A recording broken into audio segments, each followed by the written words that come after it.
नमस्कार दोस्तों, मैं श्लोक कुमार स्टडी पॉइंट चैनल में आपका स्वागत करता हूं। दोस्तों, आज हम लोग क्लास 10th की फिजिक्स का लेसन 3 का हम लोग आज देखेंगे। ये दूरदृष्टि दोष, ये मेरा लेक्चर नंबर 3 है दोस्तों। लेक्चर नंबर 2 और 1 का आपका डिस्क्रिप्शन में लिंक दे दिया जाएगा, आप वहां से भी देख सकते हैं। दोस्तों, सबसे पहले हम लोग देखेंगे दूरदृष्टि दोष किसे कहते हैं। दूरदृष्टि दोष क्या है, किसे कहते हैं दूरदृष्टि दोष? तो मानव नेत्र में पाए जाने वाला वैसा दोष जिसके कारण मनुष्य दूर रखी वस्तु को, देखिए जब बोलेगा दूरदृष्टि दोष तो दूर में दोष नहीं, दूरदृष्टि दोष कहने का मतलब कि दूर की वस्तु नजर आएगा लेकिन नजदीक के वस्तु नजर नहीं आएगा। और इस प्रकार के जो दोष होता है ना, उसे हम लोग दूरदृष्टि दोष कहते हैं। ठीक है, दूरदृष्टि दोष एक बार आप फिर से समझ लें। मानव नेत्र में पाए जाने वाला वैसा दोष जिसके कारण मनुष्य दूर रखी वस्तु को स्पष्ट रूप से, मतलब साफ साफ देख पाता है, परंतु नजदीक रखी वस्तु को साफ साफ नहीं देख पाता है। और इस प्रकार के जो दोष होता है, उस दोष को हम लोग क्या कहते हैं? तो दूरदृष्टि दोष कहते हैं। ठीक है, अब दूरदृष्टि दोष के हम लोग कारण जानेंगे कि इसका कारण क्या है। कारण क्या है इसका? पहला कारण दोस्तों, इसका 2 कारण हो सकते हैं। तो पहला कारण क्या है भाई? पहला कारण है कि आपका नेत्र गोलक जो होगा, नेत्र गोलक का जो होगा वो छोटा हो जाना। देखिए, नेत्र गोलक को छोटा हो जाना अर्थात नेत्र लेंस और रेटिना के बीच की दूरी कम जाना। नेत्र लेंस और रेटिना के बीच की दूरी कम जाना अर्थात कहने का मतलब, आप मान लेते हैं कि मेरा नेत्र गोलक इतना बड़ा है, नेत्र गोलक इतना बड़ा है और यहां नेत्र लेंस लगा हुआ, इस तरफ नेत्र लेंस लगा हुआ, ये नेत्र गोलक है और इसके बीच की दूरी कम जाएगा। नेत्र लेंस जो है वो तो जैसे ही रहेगा, उसमें तो कोई परिवर्तन नहीं हो रहा है। सॉरी, नेत्र लेंस नहीं, हाँ नेत्र लेंस में तो परिवर्तन नहीं हो रहा है। तो नेत्र लेंस की फोकस दूरी जहां है वो तो वहीं रहेगा। देखिए समझिए, जरा बात को आप समझिए। क्या कर रहा है ना कि नेत्र गोलक को छोटा हो जाना, तो नेत्र गोलक तो छोटा हो गया, लेंसवा को तो नहीं बोला छोटा हो जाना। तो जब नेत्र गोलक छोटा हो जाएगा तो लेंस तो जितना बड़ा है उतना ही बड़ा रहेगा। ठीक है, तो उसका प्रतिबिंब कहां पर बनेगा? पहले आपका ध्यान दीजिएगा, पहले आपका रेटिना यहां पर था, ठीक है, और यहां पर लेंस था। प्रतिबिंब क्या था? वस्तु को अनंत में रखेंगे, प्रतिबिंब कहां पर बनेगा? तो रेटिना पर बनेगा। ठीक है, रेटिना पर फोकसित होगा आने वाली प्रकाश की किरणें, तो प्रतिबिंब रेटिना पर बनेगा। लेकिन अब क्या हुआ, जब ये दोष हुआ मनुष्य को, तो नेत्र गोलक छोटा हो गया। नेत्र गोलक छोटा हो गया तो कहने का मतलब प्रतिबिंब जहां पर बन रहा था वो तो वहीं पर बनेगा, तो रेटिना पर तो नहीं बना। नेत्र गोलक छोटा हो जाना कहने का मतलब क्या कि नेत्र लेंस और रेटिना के बीच की दूरी कम जाना। तो रेटिना पहले यहां था, अब खिसक के यहां पर चलाया, क्या प्रतिबिंब रेटिना पर बनेगा? आप कहोगे नहीं बनेगा, है ना। यही कारण है कि जो व्यक्ति को दूरदृष्टि दोष हो जाता है उसको नजदीक की वस्तु नजर नहीं आता है ना। नेत्र गोलक छोटा हो जाएगा तो नेत्र गोलक छोटा हो जाने के कारण नेत्र लेंस और रेटिना के बीच की दूरी कम जाएगा, और बीच की दूरी कम गया तो प्रतिबिंब जो रेटिना पर बनता था वो क्या बनेगा? रेटिना के बाद बनने लगेगा। और आप जानते हैं कि जब प्रतिबिंब रेटिना पर बनता है तभी हम लोग किसी वस्तु को देख पाते हैं, ऐसे हम लोग किसी वस्तु को देख नहीं पाते हैं, है ना। और प्रतिबिंब रेटिना पर बन ही नहीं रहा है, हम लोग वस्तु को नहीं देख पाएंगे। ठीक है, दूसरा कारण समझ लेते हैं। दूसरा कारण है नेत्र गोलक को आवश्यकता से अधिक पतला हो जाना। नेत्र गोलक नहीं, सॉरी, नेत्र लेंस को आवश्यकता से अधिक पतला हो जाना। जब नेत्र लेंस आपका आवश्यकता से अधिक, पहले नेत्र लेंस इतना मोटा था, अब एकदम से पतला हो गया। जब नेत्र लेंस पतला हो जाएगा तो उसका फोकस दूरी क्या होगा? लेंस का बढ़ जाएगा। आप समझो, ये आपका नेत्र गोलक है और नेत्र लेंस का फोकस दूरी बढ़ गया। प्रतिबिंब पहले रेटिना पर बन रहा था, फोकस दूरी बढ़ गया तो फोकसित तो रेटिना के बाद हो जाएगा ना, फिर भी हमको वस्तु नजर नहीं आएगा। दो कारण है बाबू। आप दो कारण को अच्छे ढंग से समझ लो, और यदि नहीं समझ में आता है तो आप कमेंट जरूर करें कि सर हमें समझ में नहीं आया, ठीक है, और समझ में आता तो भी कमेंट करें। ओके, चलिए अब इसका कारण तो हमने देख लिया, अब जरा इसे हम लोग फिगर बना के समझ लेते हैं कारण को, ठीक है। हम लोग जरा फिगर से समझ लेते हैं, फिर हम लोग इसका उपचार देख लेंगे।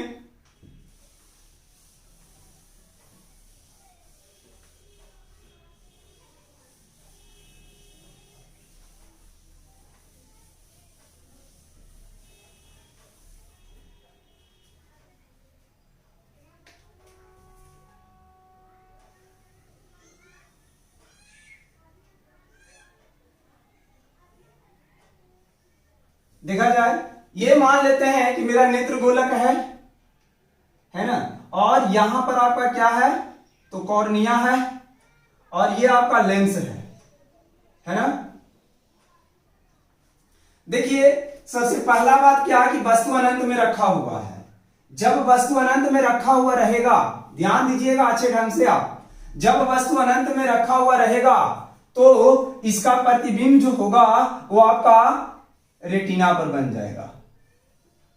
कहां पर बन जाएगा, रेटिना पर बन जाएगा, है ना। लेकिन यदि वस्तु को हम लोग एन बिंदु पर रखते हैं, स्पष्ट दर्शन की न्यूनतम दूरी का मतलब निकट बिंदु पर रखते हैं, तो आपको पता है कि ये दूरदृष्टि दोष है भाई।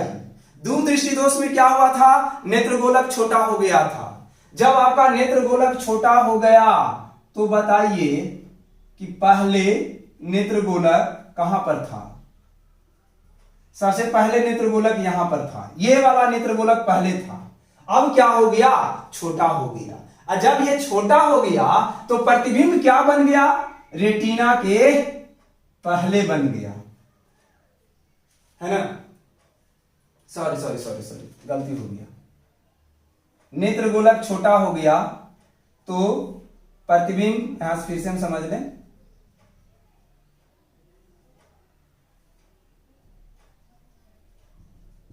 ध्यान दीजिएगा।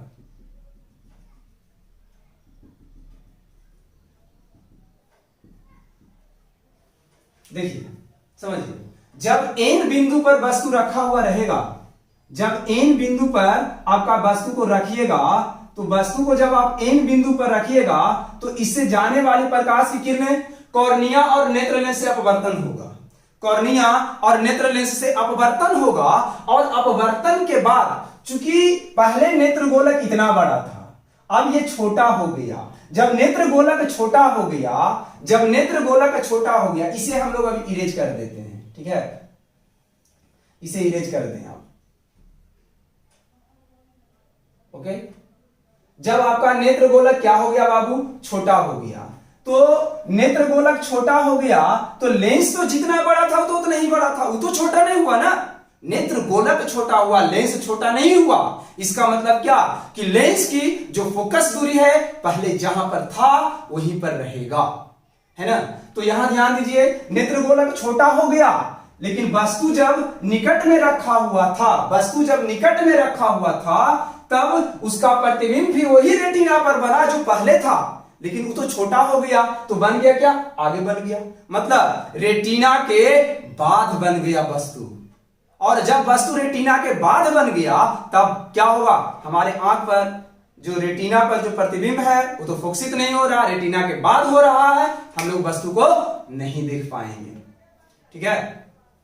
अब क्या करेंगे ना, अब एक बात आप समझो, आप जैसे जैसे वस्तु को आप यहां से अनंत की ओर लेके जाओगे, वस्तु को जैसे जैसे आप अनंत की ओर लेके जाओगे, जैसे जैसे आप इसको, ध्यान दीजिए, जैसे जैसे आप इसको इधर खिसकाइएगा वस्तु को यहां से इधर, वैसे वैसे ये इमेज भी धीरे धीरे इधर खिसकेगा। मतलब आप यहां से आप इसको यहां लाते हो तो ये हल्का सा इधर खिसकेगा, मतलब ऐसे, है ना, ठीक है। और थोड़ा सा आप इधर लाओगे, इस पॉइंट पर लाया तो और थोड़ा सा ये आगे खिसकेगा, ठीक है। मतलब कहने का मतलब क्या हो रहा बाबू कि जैसे जैसे आप वस्तु को इस तरफ लेके जा रहे हो, यहां से जो इमेज है वैसे वैसे किधर आ रहा, रेटिना के तरफ आ रहा है, वैसे वैसे आपका रेटिना के तरफ आ रहा है। और ध्यान दें, जब यहां पर वस्तु था तो प्रतिबिंब यहां पर बना, जब यहां पर आया तो प्रतिबिंब यहां पर बन गया, फिर भी हमको वस्तु नहीं दिखा, फिर भी वस्तु नहीं दिखा। यहां पर लाए तो प्रतिबिंब यहां पर बन गया तो भी हमको वस्तु नहीं दिखा। इसका मतलब एक बिंदु ऐसा हमको मिला एन डैश, जहां पर हमने वस्तु को लाया तो इसका इमेज जो है बाबू, इसका इमेज इस रेटिना पर बन गया, इस रेटिना पर बन गया। और जब इस रेटिना पर बन गया तब आपको पता है कि जब रेटिना पर फोकसित हो गया प्रकाश की किरणें तो प्रतिबिंब तो रेटिना पर बन गया, तो हमारे हम जो है वस्तु को देख पाएंगे, हमारा आंख देख पाएगा वस्तु को, क्योंकि रेटिना पर बन गया। और जब रेटिना पर फोकसित हो गया तो इमेज को हम लोग देख लिए। ठीक है, अब फिर से एक बार समझे, जब इन बिंदु पर था तो प्रतिबिंब रेटिना के पीछे बना, जैसे जैसे हम लोग वस्तु को अनंत की ओर लेके गए वैसे वैसे प्रतिबिंब रेटिना की ओर आया। एक समय ऐसा आया, एन डैश बिंदु ऐसा मिला जहां पर हम लोग वस्तु को रखे तो उसका प्रतिबिंब रेटिना पर बना। अब एन डैश से वस्तु को जैसे ही थोड़ा सा भी आप इधर खिसकाओगे, थोड़ा सा भी आप इधर खिसकाओगे तो इसमें जानते हो क्या लगने लगेगा, आंख की समंजन क्षमता काम करने लगेगा। एन डैश के बाद थोड़ा सा भी आगे गया वस्तु, आंख की समंजन क्षमता काम करने लगेगा, वर्क करने लगेगा। और जब आंख की समंजन क्षमता काम करने लगेगा, जब आंख की समंजन क्षमता काम करने लगेगा तो बाबू ये जो ऑब्जेक्ट था वो एन डैश बिंदु से थोड़ा सा आगे बढ़ा दिए तो आपका जो होगा यहां पर आंख की सिलियरी मांसपेशियां जो हो जाएगा कम जाएगा, आंख की सिलियरी मांसपेशियां कम जाएगा। और सिलियरी मांसपेशियां कम जाएगा तो क्या होगा, उसकी फोकस दूरी बढ़ जाएगा। सिलियरी मांसपेशियां कम जाएगा तो उसकी फोकस दूरी बढ़ जाएगा।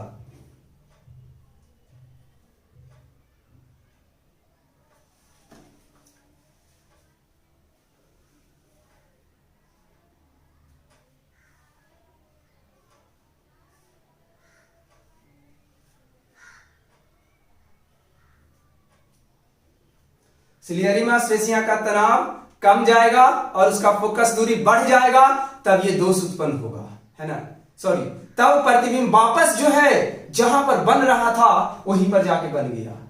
ठीक है, फिर से एक बार, जब यहां से आप इस बिंदु पर लाए, हल्का सा इधर बढ़ाए तो सिलियरी मांसपेशियां का तनाव क्या हो गया, सिलियरी मांसपेशियां का तनाव कम गया, फोकस दूरी क्या हो गया, बढ़ गया। प्रतिबिंब जो था रेटिना पर यहां पर बन रहा था, प्रतिबिंब यहीं पर बनेगा। और जैसे जैसे आप इसको अनंत तक लेके जाओगे वही काम होगा। और अनंत पर जैसे ही जाएगा, अनंत पर जैसे ही जाएगा वहां पर आंख की समंजन क्षमता काम करना बंद कर देगा। और आपको पता है कि जब वस्तु अनंत पर रहता है तो उसका प्रतिबिंब मुख्य फोकस पर बनता है, और मुख्य फोकस इसका रेटिना है तो रेटिने पर बन जाएगा। इसलिए दूर या नजदीक रखी वस्तु को हम लोग साफ साफ देख पाते हैं फिर। ठीक है, तो मेन कारण यही है बाबू, इसको आप जरा अच्छे ढंग से समझिएगा। ठीक है, नेक्स्ट एक और चीज हम लोग देख लेते हैं कि अब हम लोग इसका उपचार देख लेते हैं कि उपचार कैसे होता है, हम लोग इसका उपचार कैसे करेंगे। तो उपचार की बात किया जाए, दूरदृष्टि दोष के उपचार, दूरदृष्टि दोष के उपचार।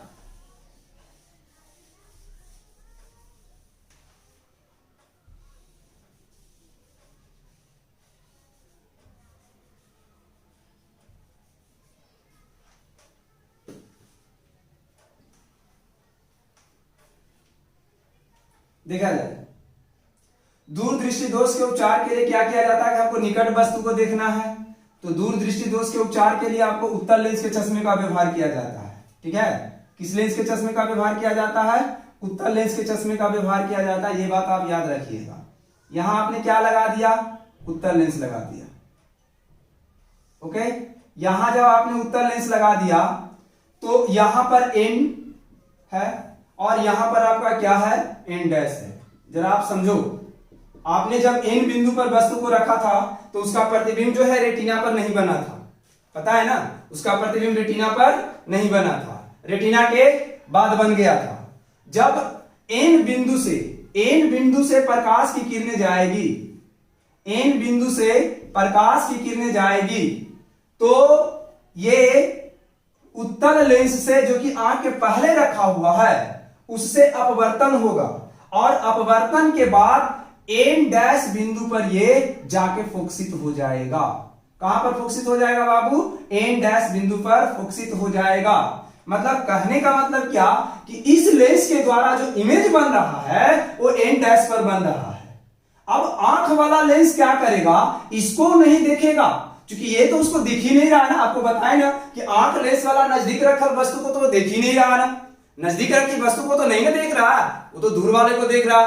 भैया आंख जो है वो तो इसको नजर नहीं आएगा, आंख क्या करेगा? जो समझिए, ये जो है ये लेंस ये वस्तु के प्रतिबिंब को एन डैश पर बनाया और आंख जो है इस एन डैश को देखा और इसका इमेज कहां पर बनाया? आंख पर गया और आंख जो है इसका इमेज आपका रेटिना पर बना दिया।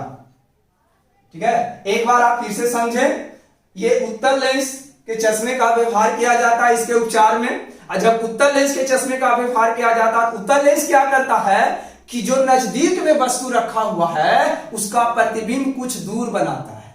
क्योंकि ये दूर दृष्टि दोष के एन डैश जो होता है आपका वो निकट बिंदु होता है, तो कुछ दूर बनाया, प्रतिबिंब को कुछ दूर बनाया। और आंख क्या करता है? आंख में जो लेंस है वो दूर रखी, हल्का दूर रखी वस्तु को आंख देख लेता है। तो आंख वाला जो लेंस है वो दूर रखी वस्तु को देख लिया और उसका प्रतिबिंब रेटिना पर बना लिया, है ना। तो जब आप आंख के आगे चश्मे को लगा लेते हो तो चश्मा क्या करता है? उत्तल लेंस का चश्मा लगाते हो यदि दूर दृष्टि दोष से, तो चश्मा नजदीक वाले जो वस्तु है उसका इमेज हल्का दूर बनाता है, हल्का दूर बनाता है। और आंख जो होता है वो दूर वाला को देखता है ना। आंख जो है वो दूर वाला जो इमेज बन रहा उसको देखता है और उसका प्रतिबिंब रेटिना पर बना लेता है, जिस कारण से हमको दूर या नजदीक रखी वस्तु साफ साफ नजर आ जाता है। ठीक है, अब हम लोग देख लेते हैं जरा दृष्टि दोष। जरा दृष्टि दोष क्या है, किसे कहते हैं जरा दृष्टि दोष? दोस्तों हम लोग जरा दृष्टि दोष को लिखते नहीं है, आपको समझा देते हैं, आप लिख लीजिएगा।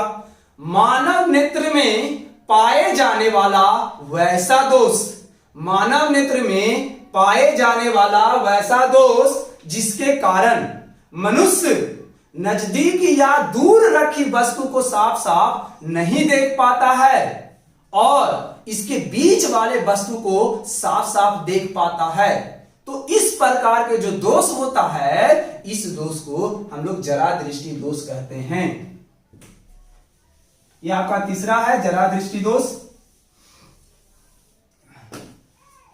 तीसरा है आपका जरा दृष्टि दोष, है ना, समझ में आया ना। मानव नेत्र में पाए जाने वाला वैसा दोष जिसके कारण मनुष्य नजदीक या दूर रखी वस्तु को साफ साफ नहीं देख पाता है परंतु इसके बीच में रखी वस्तु को साफ साफ देख पाता है, इस प्रकार के दोष को हम लोग क्या कहते हैं? तो जरा दृष्टि दोष कहते हैं। ठीक है, तो जरा दृष्टि दोष तो समझ गए आप कि क्या है। मतलब कुछ दूरी में दोष, नजदीक और दूर वाले वस्तु को, ठीक है ना, वो नहीं देखेगा लेकिन इसके बीच रखी वस्तु को देख लेगा। अब हम लोग क्या करते हैं कि जरा दृष्टि दोष के कारण देख लेते हैं कि इसका कारण क्या होता है। तो कारण यह होता है कि पहला कारण कि नेत्र लेंस की लचक कम हो जाना। नेत्र लेंस की जो लचक है वो जब कम जाएगा तो जरा दृष्टि दोष हो जाएगा। और उसके साथ साथ आपकी सिलियरी मांसपेशियां जो है वो समंजन क्षमता को खो देना। सिलियरी मांसपेशियां आपका समंजन क्षमता को क्या कर देगा, या समंजन क्षमता घट जाएगा। सिलियरी मांसपेशियां की समंजन क्षमता घट जाएगा तो भी यह दोष उत्पन्न होगा। और पहला दोष बताया आपको कि नेत्र लेंस की लचक कम हो जाएगा तो भी दोष होगा। सिलियरी मांसपेशियां जो होगा क्या होगा, अपना खो देगा, क्या समंजन क्षमता कम कर देगा तो भी यह दोष होगा। मतलब दो दोष इसका है। ठीक है, इसका उपचार के लिए क्या किया जाता है? तो इसका उपचार के लिए द्विफोकसीय लेंस का व्यवहार किया जाता है। द्विफोकसीय लेंस का व्यवहार किया जाता है। यदि निकट की वस्तु देखना है तो देखिए, जो आप चश्मा देखे होंगे, बुजुर्ग लोग के चश्मा इस तरह का बनाया हुआ रहता है। ठीक है, इसमें देखिएगा यहां पर और यहां पर ऐसे हल्का कटा हुआ मिलेगा। तो एक जो तो होता है, जब नजदीक को देखना है तो देखते हैं ऐसे करके देखता है, मतलब ये नजदीक के लिए काम करता है, नजदीक को दिखाने के लिए। तो नजदीक वाला ये कौन सा होगा, नजदीक को देखना है, अभी आपको बताया जब नजदीक वाले वस्तु को देखना है तो ये आपका कौन सा लेंस होगा, तो ये जो होगा आपका वो उत्तल लेंस होगा। और जब दूर वाला को देखना है तो ये ऊपर वाला जो होगा आपका वो अवतल लेंस होगा। और इस तरह से हम लोग वस्तु को जो होता है वो साफ साफ देख पाते हैं। और बीच वाला तो हमारा आंख की क्षमता है कि बीच वाला को देख लेगा, इसलिए बीच वाला को, यदि वस्तु नजदीक रखा हुआ है ना तो नजदीक वाला जो लेंस नजदीक रखा हुआ तो नजदीक को देखना है तो उत्तल लेंस काम करेगा। और उत्तल लेंस क्या करेगा, उसका प्रतिबिंब को फोकसित कर देगा कहां पर, तो मुख्य फोकस पर, है ना, फोकसित कर देगा मुख्य फोकस पर। इमेज हम लोग देख लेंगे। यदि दूर को वस्तु को देखना है तो दूर वाला में अवतल लेंस रहेगा। अवतल लेंस क्या करेगा, उसका जो प्रतिबिंब है उसको, वहां का जो प्रतिबिंब है उस प्रतिबिंब को भी रेटिना पर फोकसित कर देगा और हम लोग दूर रखी वस्तु को भी देख लेते हैं। इस तरह से जरा दृष्टि दोष का उपचार किया जाता है। अर्थात कहेगा जरा दृष्टि दोष के उपचार के लिए किस लेंस के चश्मे का व्यवहार किया जाता है, तो द्विफोकसीय लेंस के चश्मे का व्यवहार किया जाता है। ठीक है दोस्तों।